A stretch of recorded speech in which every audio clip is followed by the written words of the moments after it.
маркетинг қызметкерді жұмыстан шығарған кезде де экзит интервью өткізіп, әдемі шығарып тастауымыз керек. Егер де мысалы жарайды енді мысалы өзі шықса да бір себептер болады, мүмкін негатив болса, HR мамандары сол негатив алып қалуымыз керек. Экзит интервьюді және сол HR маман өткізген.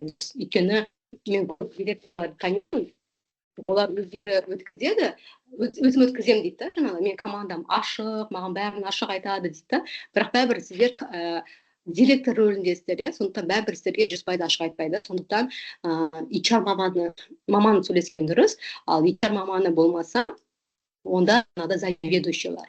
Сіздің орынбасар ретінде жүрген екінші адам.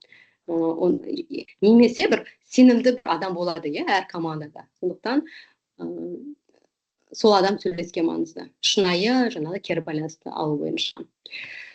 Мотивация жүйесінің болмауы өсу мүмкіндігі жоқ, коммуникация кері байланысты, яғни коммуникация ол қызметкерге жұмысы бойынша кері байланыс беру. Егер